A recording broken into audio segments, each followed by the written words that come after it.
In today's video, we review consumer and producer inflation, some very important economic data on U.S. economy, along with decision rate on the interest rate, mortgage rate, and Southwest Florida real estate market update. My name is Anna Eckstein with Naples Ultimate Luxury Group, MVP Realty.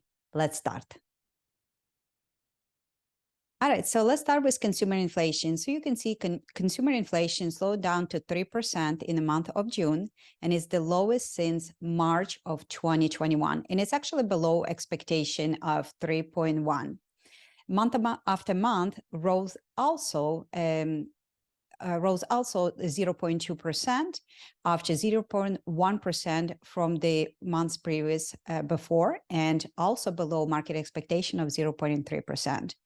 So it looked like inflation is going down, everything is great. But remember, the Federal Reserve, they looking not only on inflation rate, they looking on a core inflation.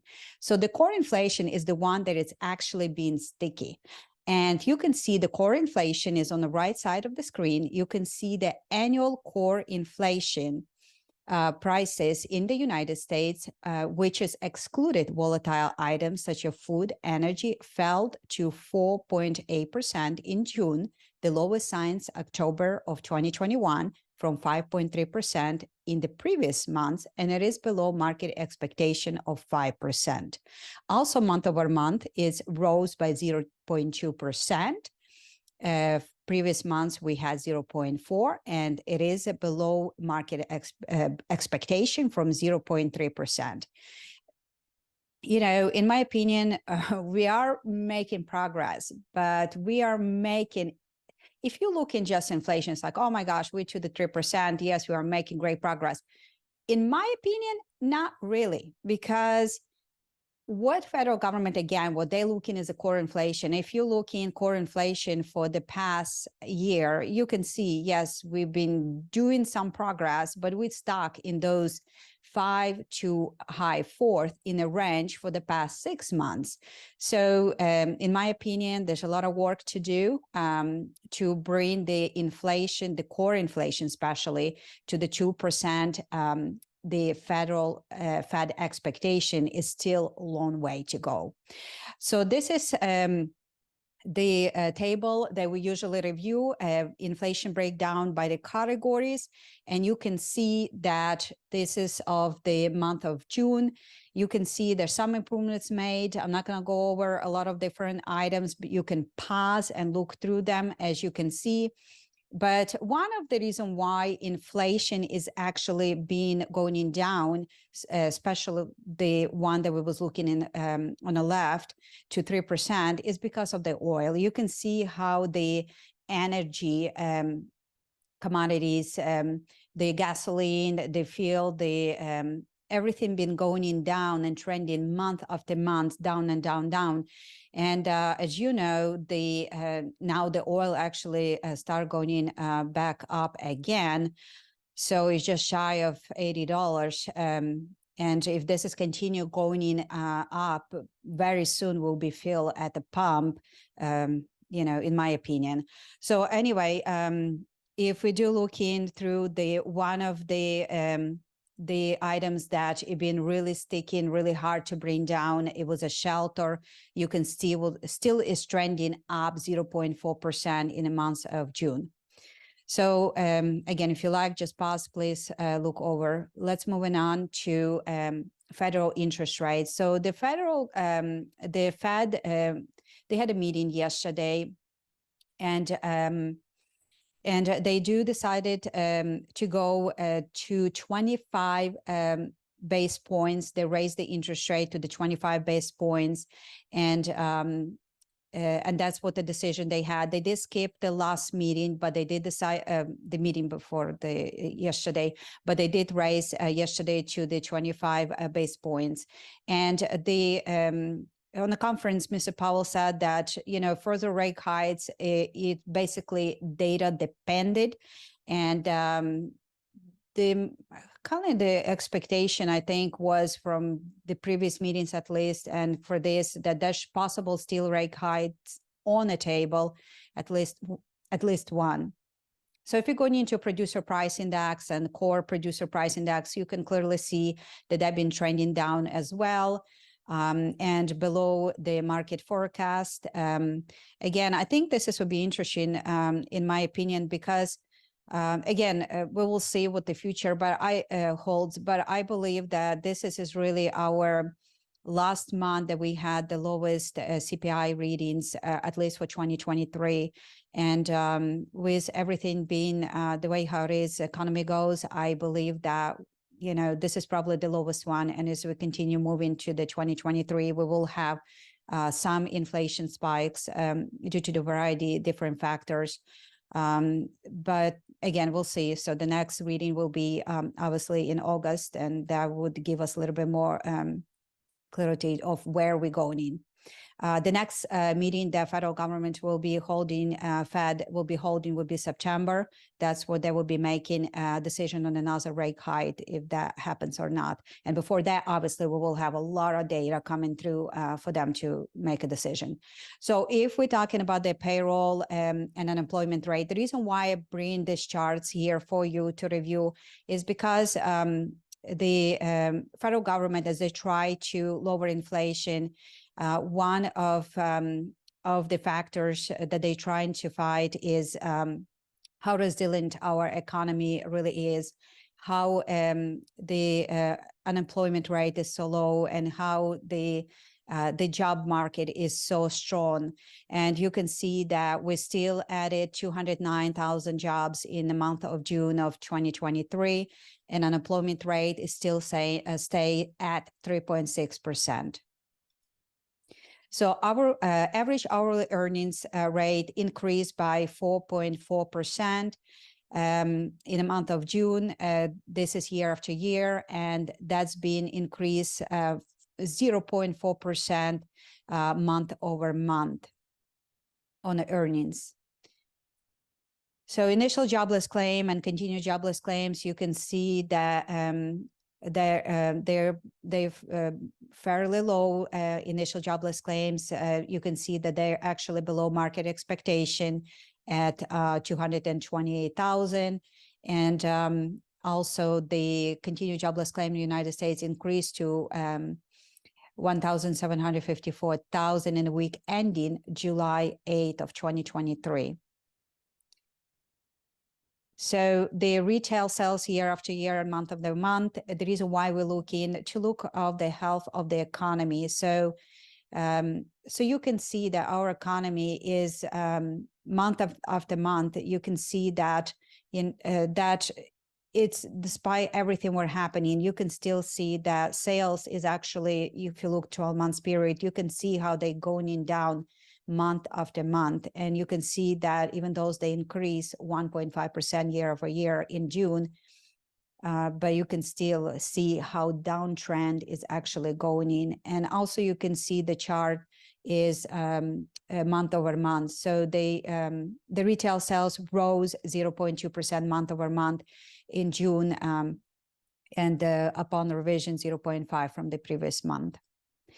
Import-export prices, also I wanted to share so you can see health of the economy, how everything kind of go in decline, and the economy is constructing at this moment, as you can see based on the charts.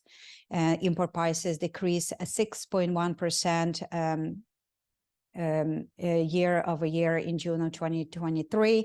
And you can see the export prices also dropped by 12%. So import month over month, you can see, and export month over month as well. I just wanted to share with you the charts. So industrial production, manufacturing production in United States year over year, you can see that it's continued to decrease. So again, I think, you know, when you look overall, when we look in the market, especially how this related to real estate market, I think it's just related overall how our economy goes, because the the health of the economy, it would produce the health to the real estate market, the health to many different factors and sectors in the economy. And you can see the industrial production, manufacturer production, year over year, month over month, on an annual basis. It's everything, but it's just doing declining. If we take a look at the Philadelphia Fed Manufacturing Index, New York Empire State Manufacturing Index, you can see that the picture is not very pretty in this situation. Everything is being in decline for the past 12 months in manufacturer sector. Richmond Manufacturer Index, you can also see the chart here. So used cars, you can see also that they've been declined year over year, month over month. We had a little bit spike here, but they are on the trajectory of the decline as we speak. Mortgage rates. So let's talk about that. Mortgage rate, this is in United States on 30 years fixed rate mortgage with confirming balances, 726,200 or less in the United States was unchanged at 6.87%. And you can see the chart of the rates and this was for the week of July 21st. And you can see the chart, the rates, how they travel. The mortgage application also declined for 1.8% in a week ending of July 21st. Refinance index also decreased by 0.4% of the week of July 21st, and the purchase index also decreased by 2.5%. So building permits, we're comparing June to May. So the building permits, you can see that also decrease in June.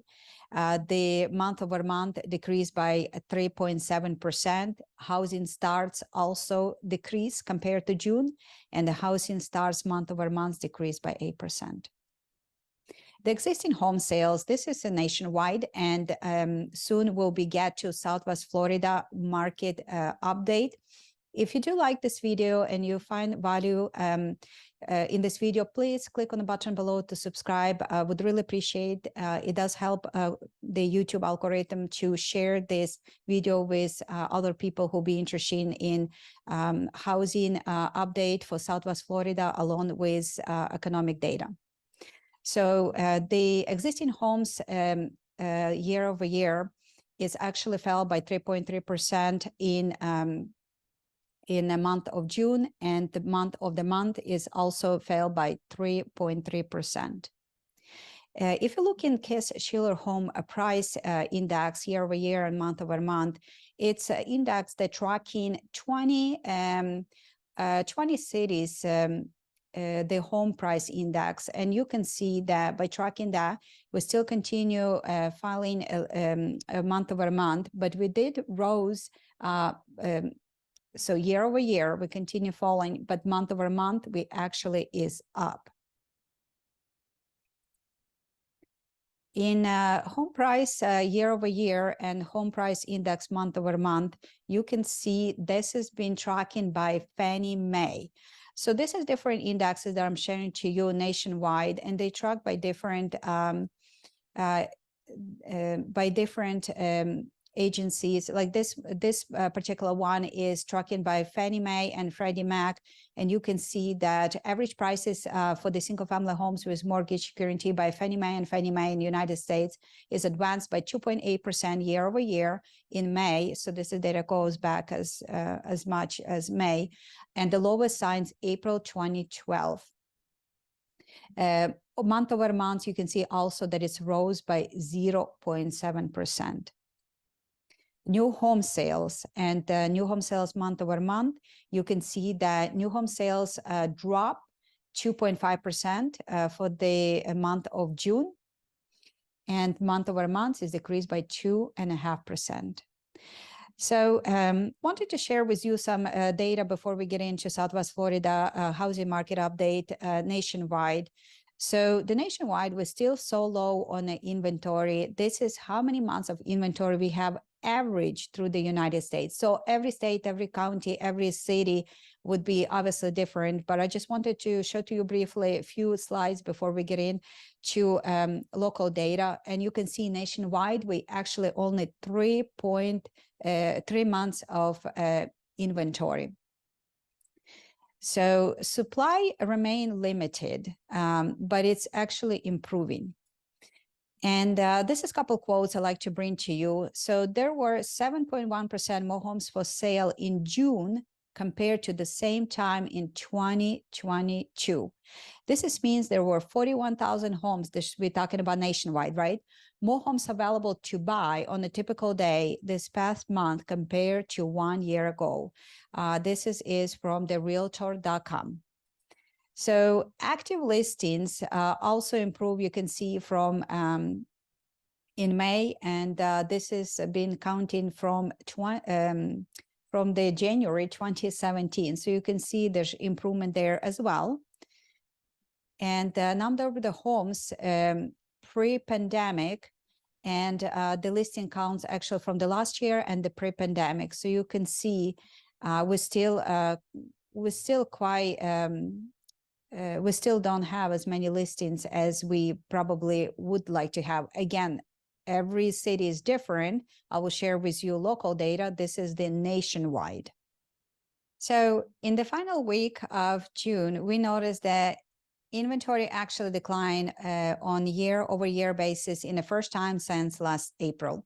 Substantially slowdown was primarily driven by few potential sellers putting their list their home.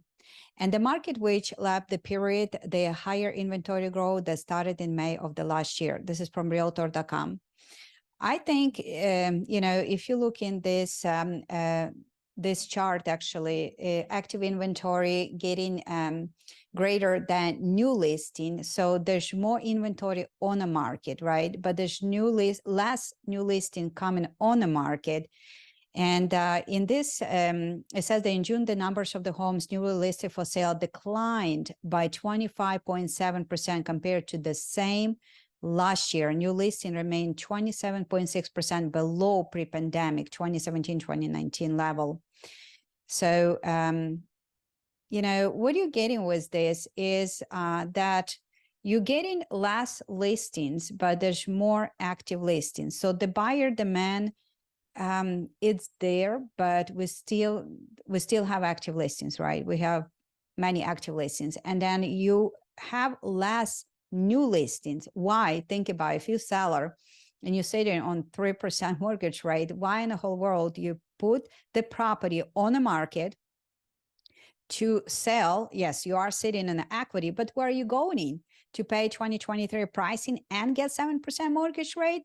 It doesn't make a lot of sense. So this chart is what they represent. You can see from 2017 to 2023, you can see how much the new listing declined.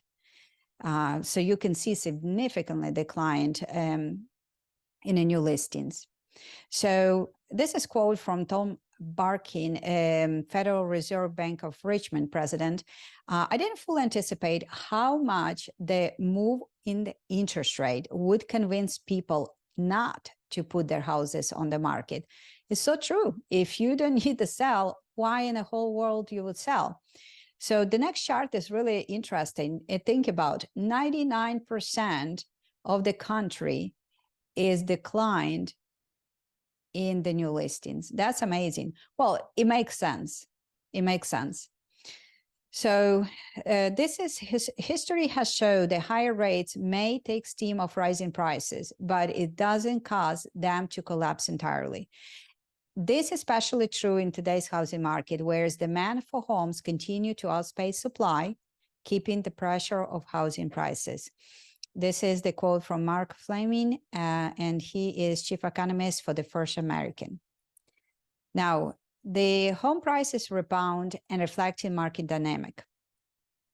So this is the nationwide. We'll take a look local real estate data, and you can see that for the past 6 months, the home price is actually on a rising momentum. Is that continue? We'll see. This shows to you seasonality in a list price that reflects market and return for the seasonality. You can see they're on an up rise again from the previous chart. This is there's three trackers that you can see: Shiller index, the FHFA, and CoreLogic, and you can see that all three indexes, they all kind of agree with each other that from the July of 2022 to basically January, that was in decline stage, and now it's the home prices go in an upwards phase. They will be stay like that. Well, this is the quote from Craig Lazaro, Managing Director of S&P. If I were trying to make a case that decline in the home prices that began in June 2022 had definitely ended in January 2023, April's data would boost my argument.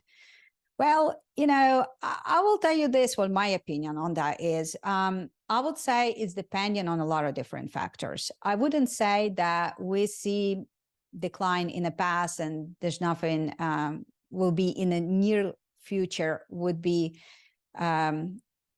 the prices from now on will be in upcline. I wouldn't say like that. And why? Because our economy is really complex and there's different factors involved. So the interest rate is one, and we actually proved the interest rate didn't really much affected the home prices or real estate market, for matter of fact, throughout the country, right? Small declines here and there throughout. Some had, you know, larger declines, some had smaller decline. The chart that I showed to you, it was on average, right, nationwide. But I will tell you this, what can affect home pricing to decline in the nearly future if things start happening. So for example, and this is my opinion.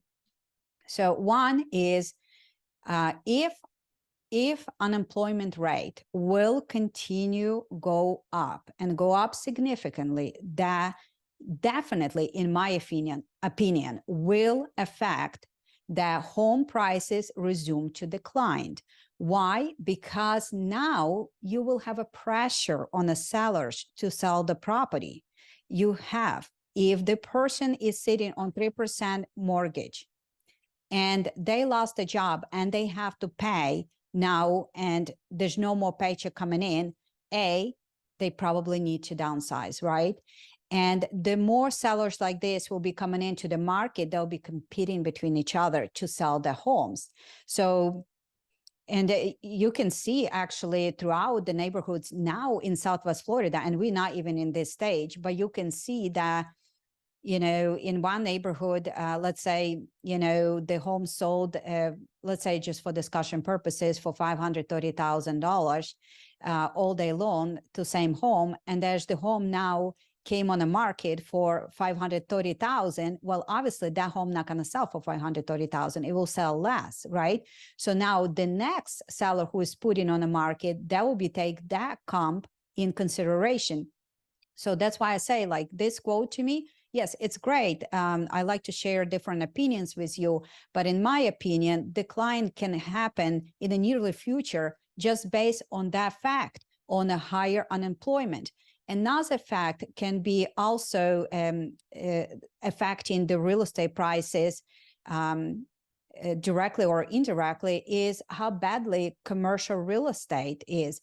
And we don't know this. And I'm telling you, every time when I make a video, I said that will be a trouble coming on a commercial real estate. Will be a small wave or will be a big wave. We don't know, but those commercial loans needs to be refinanced. And those commercial loans refinance 3 to 5 years. That's how the terms made for those loans. And think about if they've been refinanced at basically 0% interest in the past, now the interest is not 2 or 3%. Or zero, or whatever the case was, that the terms was at that time, it's double that. So think about, you know, we're talking about millions of trillions of dollars that somehow, you know, those landlords and owners of their real estate needs to figure out. Because if those, especially when it comes to commercial real estate offices, think about those the tenants. if they have a huge vacancy and think about they will be paying for the empty offices, well, I mean, you and my guess, they will be paying for the empty offices? My guess would be no, right? And that landlords still need to pay for the office building, right? So again, I mean, it's just my opinion, but I think declining, it's not over yet. It can resume depending on many different factors, but the one that I see in the near future, that would be unemployment on a rise, and how the commercial real estate will be affecting the residential real estate. So let's start talking about the Southwest Florida local real estate market. And we always will compare 4 different cities: Naples, Marco Island, Bonita Springs, and Estero.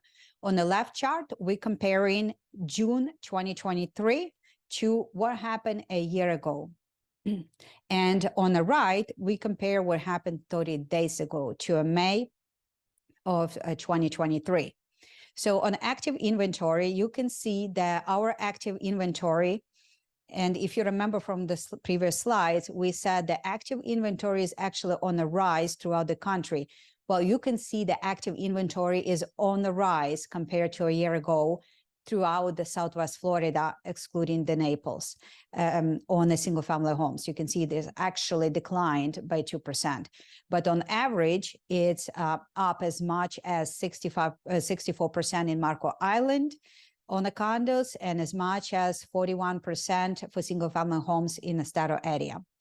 You can see for the 30 days, for most of, it's kind of mixed, but it's very small percentage. Some decline, some up. You can see on the chart if you're interested for the city.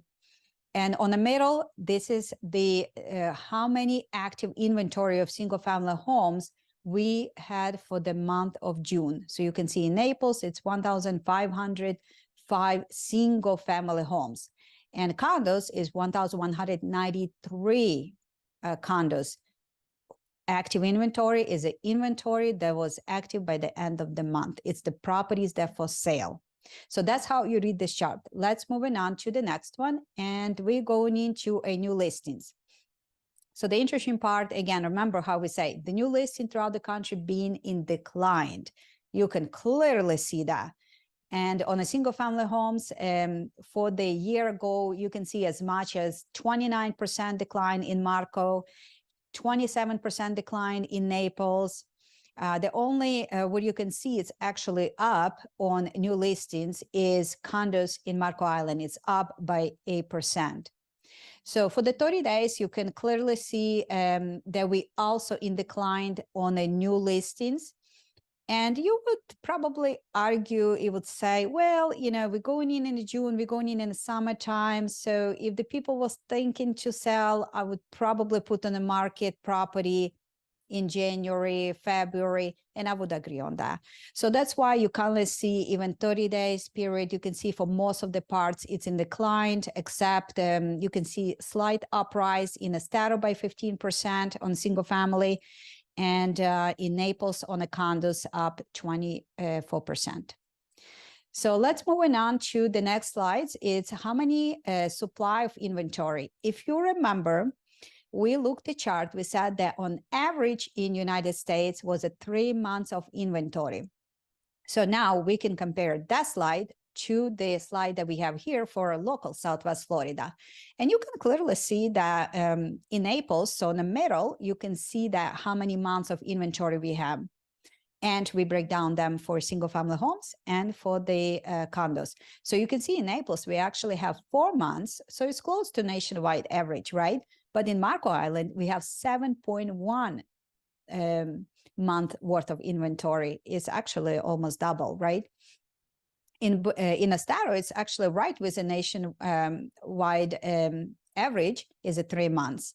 So you can see on the condos in Estero, we have 2.4 months of inventory, and Naples 3.2. You can see clearly them here in the middle.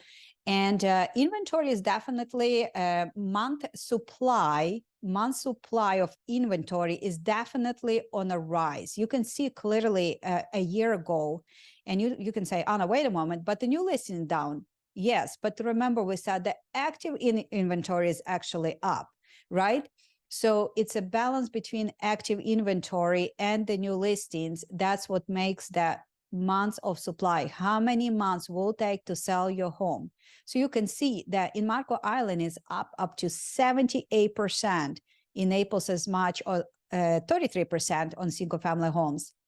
And you can see in Marco Island and Estero on the condos, the months of inventory up as much as 148% in Estero. So that's quite a bit. If you compare to the 30 days, there's not much significant up or down, slightly down in Bonita and Marco by 11% for single family home compared to the 30 days. And also up a little bit in Marco and Estero. So what that means to you as a seller, that's if you decided to put your property on the market today, let's say in Naples, it will take you on average to sell about 4 months, right? It could be, it's an average. So it's not means that it will take exactly 4 months to sell your property, but within that range, you should be able to sell the property. So if we're going in showing pro listing, why is that important? Is show to you, if you're seller, to show to you what is the foot traffic it is in general in Naples. So in general in Naples, for the active listings, so again, every neighborhood will be a little bit different, but in general, you have about 4.5 showings in the month of June. So if you're getting 0 showings, well, you should take a look in how your listing being presented online. You should take a look the details, because as you can see, this is the statistics. So on average in Naples, if you have a single family home on the market, you should have 4.5 showings for the month of June. So if you don't, contact your agent and see, if there's anything that you guys can do to improve in your listings. So you can see basically the chart. If you compare the foot traffic showings is definitely decreased from a year ago. What is telling us that demand is less. The buyer demand definitely decreased this summer compared to a year ago. That's the reason why you see all these arrows pointing down. Now, if you take a look for the 30 days period, you can see also, so on the most part, the foot traffic is down. The only thing where you can see here is 10% increase in the Estero on the condos. So if we're going in on a pending inventory, that's pending inventory is the homes that went under contract by the end of the month of June in 2023. And you can see that we actually up compared to a year ago on a pending inventory. We are up actually Marco by 275%. And across the board, you're pretty much up, except Estero and single family home.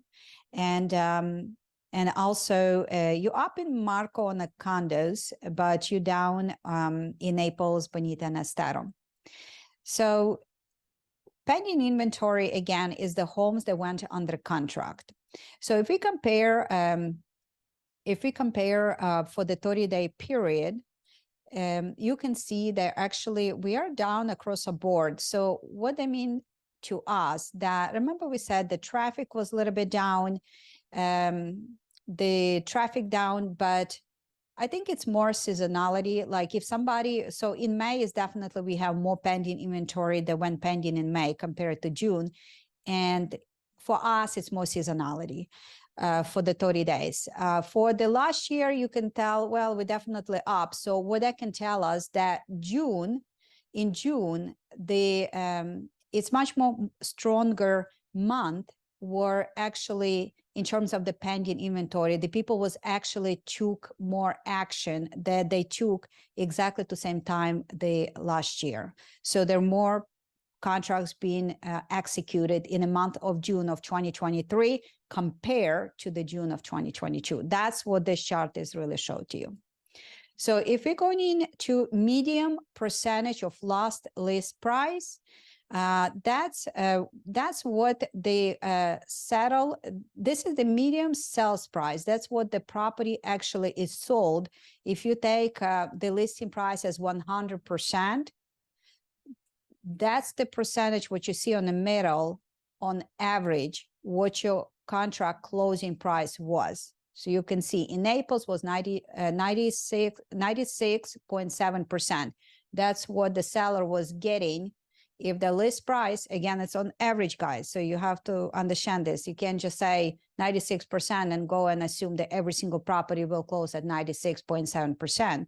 This is average. So everything that we're looking is average. And every community, every area is different.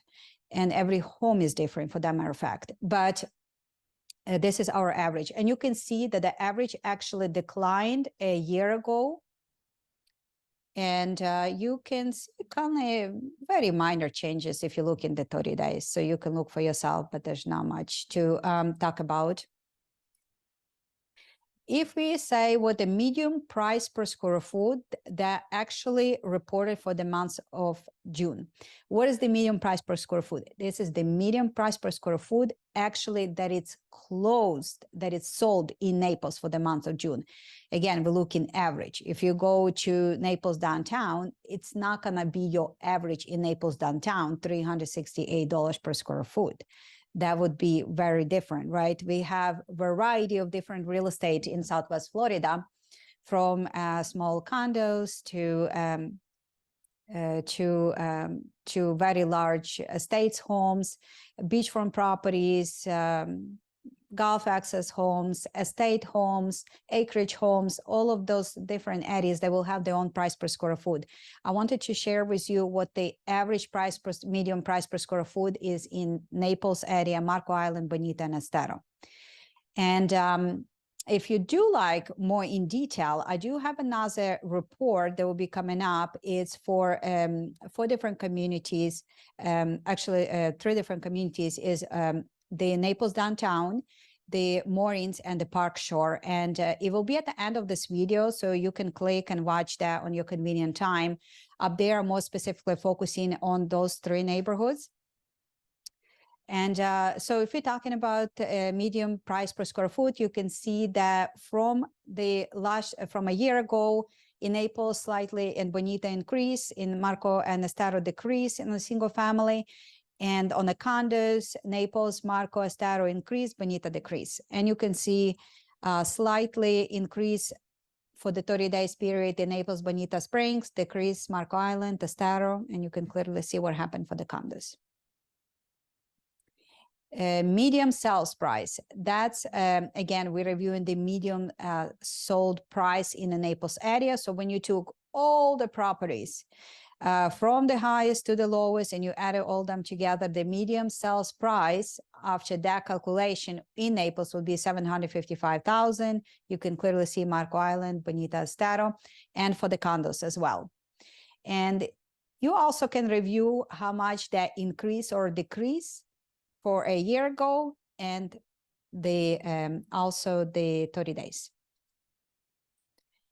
Dollar volume is if you added all the sales all together, you can see what is the total dollar volume was in Naples, Marco, Bonita, Estero for the single family homes, condos in June of 2023, and increases or decreases them from 12 months to the 30 days.